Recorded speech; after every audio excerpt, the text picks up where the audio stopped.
Halo, assalamualaikum warahmatullahi wabarakatuh. Selamat datang di podcast santai kami berdua.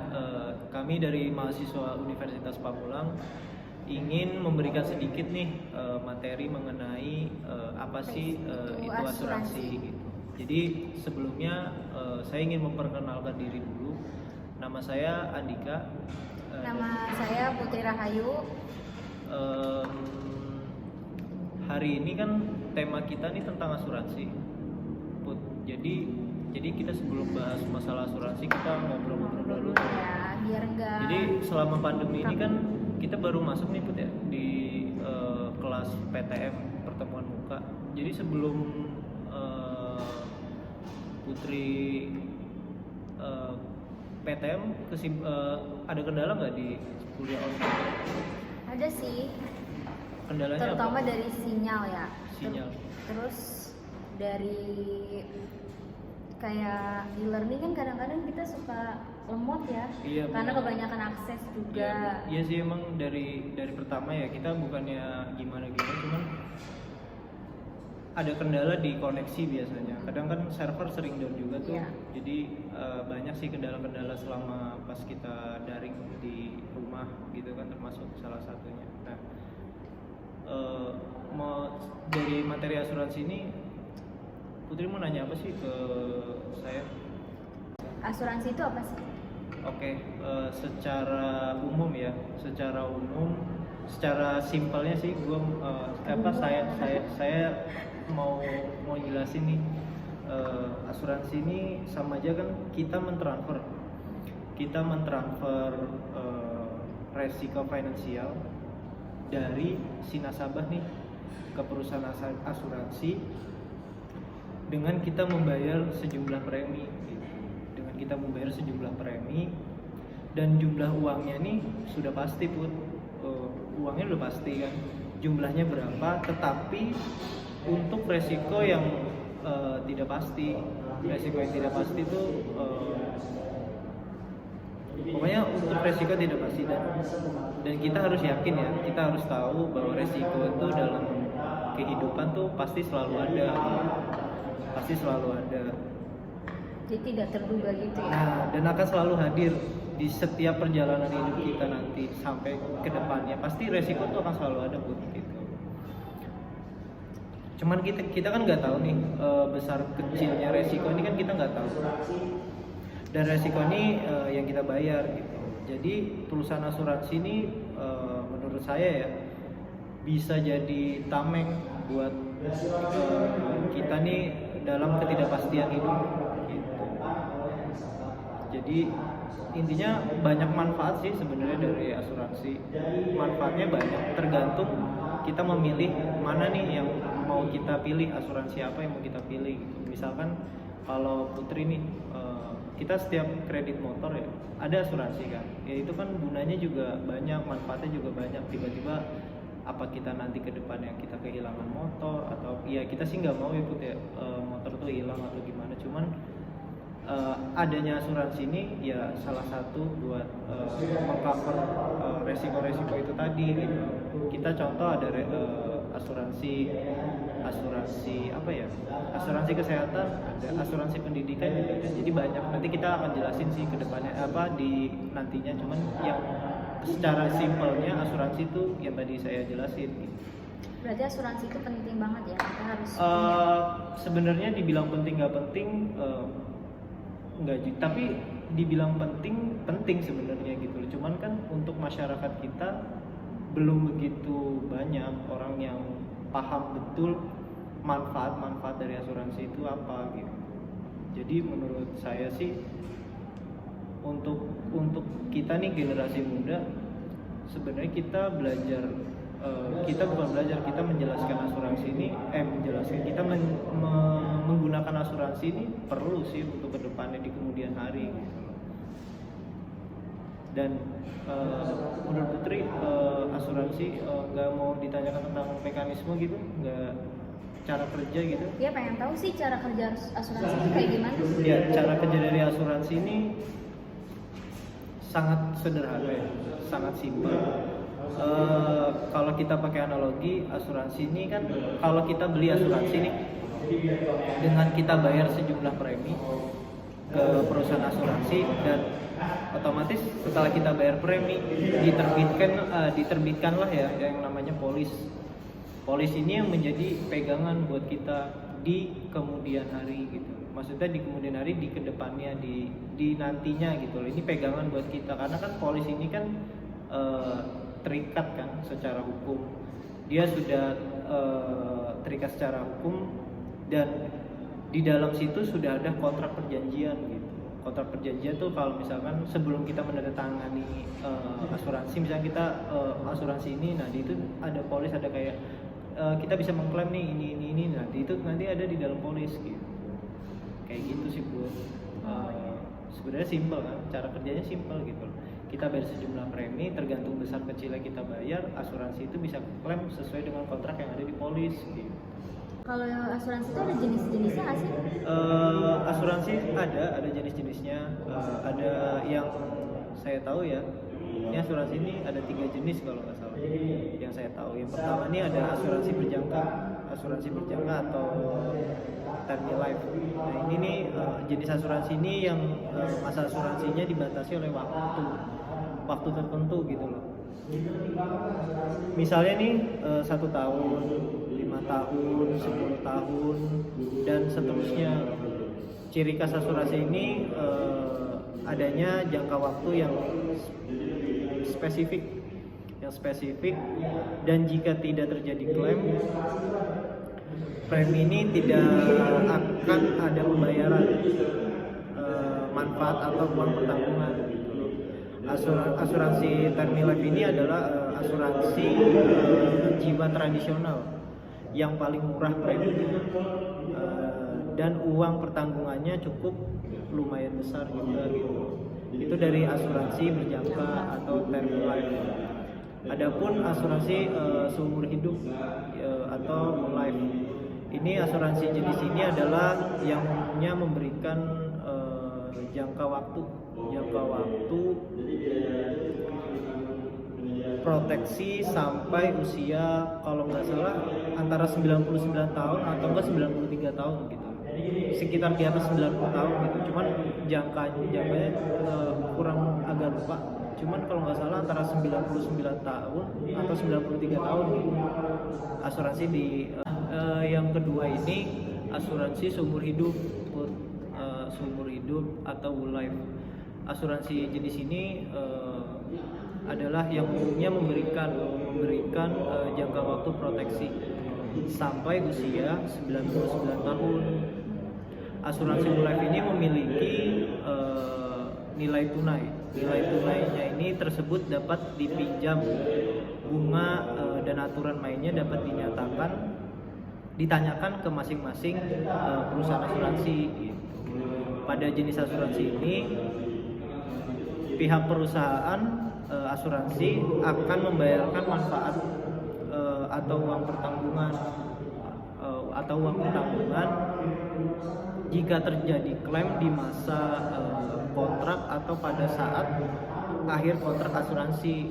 Itu dari asuransi seumur hidup. Kan tadi udah pertama udah, yang kedua udah, nah sekarang yang ketiga nih asuransi dwiguna atau endorsement. Asuransi ini biasanya digabungkan dengan suatu jenis tujuan tertentu. Misal nih asuransi pendidikan, sebentar pulpen gue jatuh. Asuransi pendidikan atau dana pensiun, atau asuransi endorsement ini asuransi yang dapat dibilang populer pada saat asuransi unit link belum ada gitu. Produk endorsement ini ada yang berbentuk asuransi, dana pensiun, pendidikan atau kematian gitu. Ciri khas dari produk asuransi ini adalah mengeluarkan sejumlah dana keperluan untuk berbagai keperluan tergantung jenisnya gitu. Itu dari 3 jenis asuransi yang saya tahu gitu. Oh iya, saya pernah dengar tuh yang namanya asuransi unit link. Kamu bisa jelasin nggak sih apa?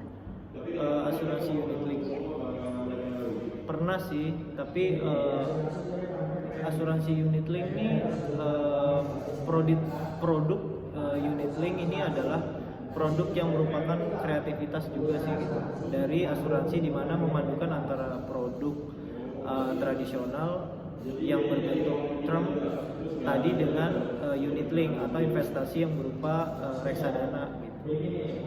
Dan termnya ini yang dipakai adalah term tahunan, dia pakainya term tahunan gitu. Jadi unit link ini dirancang ya sedemikian rupa sehingga seorang nasabah cukup menabung dengan masa pembayaran premi tertentu. Setelah itu nasabah bisa cuti premi atau tidak membayar, dan asuransi tetap bisa berjalan, dan asuransi ini tetap masih bisa berjalan gitu. Karena biaya atas term tersebut diambil dari unit link atau investasi yang terbentuk di dalam produk unit link. Secara umum ada biaya sebagai ada biayanya ya. Yang pertama ini dari biaya akuisisi. Biaya akuisisi ini kayak sering disebut juga sebagai uang pangkal. Biaya akuisisi itu sebagai uang pangkal atau uang DP kali ya, bisa nyebutnya gitu di ya. awal gitu. Uang di awal seperti kita kalau kita lihat mungkin adik atau siapapun saudara kita masuk sekolah kan ada di brosur kan uang pangkal kan, uang pangkal berapa. Nah itu biaya akuisisi itu sama aja kayak gitu. Biaya ini nih yang dipakai untuk keperluan promosi dan lain-lain. Yang kedua biaya asuransi. Biaya asuransi ini kalau kita seperti biaya bulanan sekolah,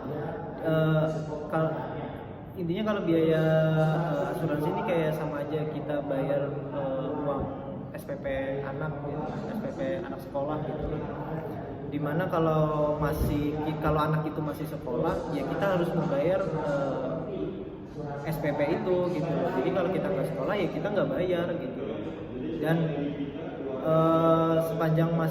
intinya kalau sepanjang masih kita proteksi biayanya asuransi ya harus kita bayar gitu. Nah di biaya ini disebut juga cost of insurance. Insurance nih yakni biaya atas uang pertanggungan. Kemudian ada COR ini cost of rider, yang tergantung atas rider yang diambil. Misal nih kesehatan, ada penyakit kritis, ada juga kecelakaan atau pembebasan premi dan lain-lain gitu. Dan yang ketiga ada biaya administrasi atau biaya pengelolaan, yaitu biaya admin, polis, dan biaya atas pengelolaan untuk unit link atau investasi. Ada yang memakai nama lain, di mana besarnya ini tetap adalah biaya akuisisi, cuma diberi nama lain gitu. Dan ada hal penting juga sih dari terkait unit link. Ini ada hal penting nih. Hal pentingnya ini di unit ini ada premi dasar atau investasi dan investasi. Perbandingan antara premi dasar dan investasi sangat tergantung dari kebutuhan masing-masing nih nasabah.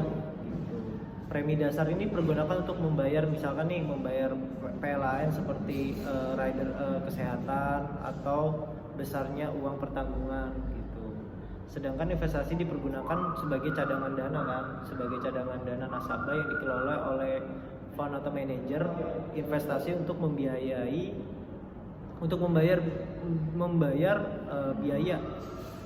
biaya yang akan dibayarkan pada tiap bulannya. Besar kecil ini keuntungan dari hasil investasi sangat ditentukan oleh pasar modal, dan besarnya keuntungan atau kerugian tidak dapat dipastikan. Ya. Jika nih seorang nasabah memiliki asuransi unit link, disarankan agar tetap memantau saldo dari investasinya atau lakukan top up tambahan menabung agar nilai tunai yang terbentuk lebih besar gitu. Intinya selama investasi dapat dipergunakan, untuk membayar biaya maka polis akan tetap berjalan gitu. Investasi ini kan uang yang kita tarik bisa kita tarik kapan saja nih. Namun sebaliknya tidak ditarik bila tidak diperlukan, karena kalau ditarik akan menyebabkan polis ada rentang gugur sebab ia tidak mencukupi untuk membayar biaya gitu. Itu sih Put yang saya tahu tentang unit link gitu. Ada nggak pengalaman selama menggunakan asuransi? Pengalaman pribadi? Iya. Pengalaman pribadi ini pernah sih. Jadi kan saya kan menggunakan asuransi kesehatan. Iya. Ada juga asuransi kendaraan bermotor. Nah, saya ini punya pengalaman, saya sebut kayak pengalaman pahit kayaknya Put. Coba apa? Pengalaman pahit nih, Ceritain. kayak misalkan gini, saya pada saat itu kehilangan motor. Motor ini masih dalam proses kredit. Nah, motor ini hilang Put gitu. Otomatis kan saya saya ke kantor polisi dong. Kita ke kantor polisi, kita bikin surat kehilangan. Dan surat kehilangan ini saya kasih ke pihak asuransi sebagai emang kita kan ngikutin prosedur ya, kita tanya motor ini sudah hilang. Nah, saya kasih surat kehilangan ini buat penangguhan biar nanti di kemudian hari saya nggak bayar motor itu, karena kan motornya udah hilang kan gitu loh. Jadi cicilan itu ya sudah sampai di situ aja gitu. Nah, tetapi saya dijanjikan kok kalau nggak salah, pokoknya saya datang ke sana tuh sudah saya ikutin prosedurnya Put. Cuman nggak tahu kenapa saya dijanjikan kalau nggak salah 2 bulan uang itu turun, uang asuransi itu. Ya saya terima dong. Saya kan cuma dibilang oke, kita nurut aja kan, dari pihak asuransi bilang Mas 2 bulan lagi uangnya insya Allah turun gitu kan. Oke, baik Pak gitu. Nah, selama 2 bulan itu ya udah saya nggak kontekan lagi karena saya kan nunggu kabar dari pihak asuransi gitu Put. Nah, dari pihak asuransi ini tiba-tiba saya di WA, pokoknya habis lebaran kalau nggak salah saya di WA, Mas bisa ke kantor nggak gitu. Saya nggak mau nyebutin kantornya ya, nggak enak juga ya. Tiba-tiba saya ke situ, datanglah saya ngerasa selama saya punya motor ini, saya merasa saya nggak pernah nunggak biaya bulanan itu, saya nggak pernah nunggak, saya nggak pernah telat. Ya telat sehari 2 hari pun kalau kita bayar di kita sebut Indomaret ya, itu langsung ada dendanya gitu. Yeah. Tapi nggak sampai yang sebulan juga enggak gitu. Nah, di biaya itu padahal sudah saya bayar termasuk rutin gitu kan. Tiba-tiba pihak asuransinya kasih saya kertas, saya nggak tahu sih sebutnya kertas apa, pokoknya kertas yang isinya tuh tentang kayak balance apa segala macam.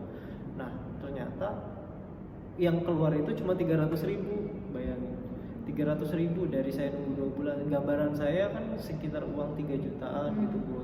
Tetapi ternyata yang keluar tuh cuma 300.000. Kecewa pasti saya kecewa kan. Yeah. Cuman ya udah, karena saya pada saat itu nggak begitu paham apa yang disebut asuransi yang saya tahu cuman kalau kita beli motor berarti harus ada asuransi kan gitu doang. Yang saya tahu yaudahlah saya pakai asuransi sembarang ya. Kalau kita kan sebagai orang yang kredit motor, pada saat itu saya nggak tahu cicilan yang paling murah kan yang saya ambil gitu. Ternyata ya itu tadi resikonya, ya saya harus siap nanggung gitu loh. Entah saya yang salah, saya yang kurang paham, atau memang pihak asuransinya yang menurut saya tidak menjalankan prosedur perusahaan dengan baik gitu. Tapi kan dari di awalnya udah ada perjanjiannya Nah, gitu. harusnya emang ada perjanjian, cuman saya kaget uangnya kok cuman keluar 300.000 selama saya nunggu 3 bulan gitu. Kenapa harus 300.000 minimal? Kalau memang 300.000, jadi saya dikasih. Jadi saya nggak, sebenarnya saya dibilang berharap dong, pasti dibilang rugi. Saya nerima uang segitu juga rugi, orang motor saya hilang. Tapi tadi lagi namanya kita udah berasuransi, ya walaupun rugi tapi nggak rugi banget gitu kan, kita sebutnya kayak gitu. Ya udah, pengalaman itu yang menurut saya tuh, kalau bagi saya nih kayak kok kayak gini asuransi. Tapi apa mungkin pada saat itu saya belum begitu paham yang namanya asuransi, atau memang perusahaan itu yang salah, atau tidak menjalankan prosedur perusahaan dengan baik gitu. Intinya pada saat itu saya nggak tahu yang salah tuh saya tahu, tapi menurut saya sudah mengikuti aturannya dia, saya sudah melengkapi berkas-berkas yang disuruh sama pihak asuransi, ternyata yang keluar cuma uang segitu. Menurut saya sih nggak masuk di akal gitu. Ya kan Put ya, nggak masuk di akal gitu. Ya. Ada nggak sih tipsnya gitu biar kita nggak? Sebenarnya tipsnya sih gampang. Yang pertama kita harus tahu dulu nih kita mau memilih asuransi apa. Dan yang kedua kita harus tahu perusahaan asuransi dulu. Kita harus cari tahu perusahaan itu dia perusahaan yang track recordnya itu baik nggak kepada nasabahnya, kepada pertanggungjawabannya bagus apa enggak gitu loh. Jadi kita harus cari dulu. Kita ambil contoh gini. Kalau kita mau beli laptop ya, Put.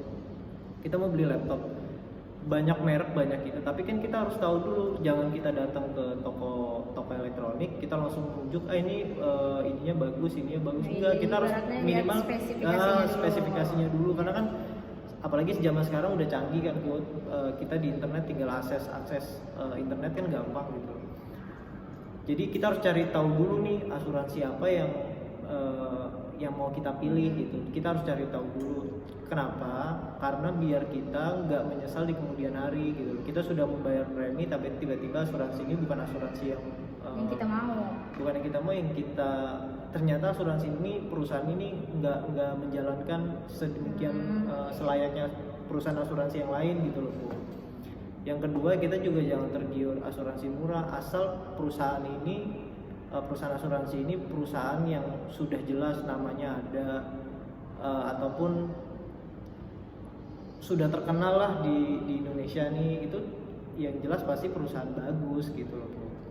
Jadi intinya tipsnya itu tadi, kita harus cermat untuk saat-saat ini. Asuransi menurut saya banyak, cuman kita harus bisa memilih asuransi apa yang harus kita kalau kita mau kalau kita misalkan saya mau asuransi kesehatan atau asuransi ini, ya kita harus pilih nih, saya mau pakai asuransi jiwa nih yang ini gini. Pokoknya kayak gitu Put gitu. Tipsnya itu tadi, kita harus cermat, harus cerdas gitu. Kita harus tahu asuransi yang kita gunain sesuai kebutuhan kita gitu. Tadi kan udah dijelasin sama tadi kan saya udah ngejelasin nih mengenai asuransi. Nah, menurut Putri, kan pasti Putri udah nyimak nih apa yang tadi saya sampaikan tentang asuransi. Bisa nggak ditarik kesimpulan? Jadi tentang apa yang tadi kita bahas, asuransi ini apa gitu loh, kesimpulannya apa gitu. Boleh terus dikasih tahu ke teman-teman semua. Jadi kesimpulannya itu seperti dalam perjanjian pada umumnya. Iya. Perjanjian asuransi itu terbentuk sejak adanya kata sepakat atau konsensus antara pengambil asuransi dengan penanggung.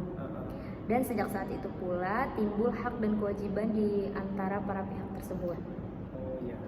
Adanya polis dalam perjanjian asuransi sangat penting dalam kedudukannya sebagai dasar pelaksanaan hak dan kewajiban dari masing-masing pihak. Di samping itu, polis dapat digunakan sebagai alat bukti apabila terjadi sengketa di antara para pihak, baik sengketa yang berhubungan dengan pembentukan perjanjian maupun sengketa mengenai hak dan kewajiban yang timbul dari perjanjian asuransi tersebut. Oh, jadi itu ya kesimpulan dari asuransi. Kayaknya cukup ya buat pembahasan obrolan kita hari ini. Mudah-mudahan teman-teman yang menonton bisa paham gitu. Walaupun kita sih nggak tahu tadi kita ngejelasinnya jelas atau enggak, tapi mudah-mudahan apa yang kita sampaikan bisa jadi bermanfaat buat kalian, buat teman-teman semua gitu. Kayaknya kita akhiri aja ya Bud ya. Berarti terima kasih. Mudah-mudahan apa yang kita sampaikan ini bisa bermanfaat buat teman-teman semua. Kami akhiri. Wassalamualaikum warahmatullahi wabarakatuh.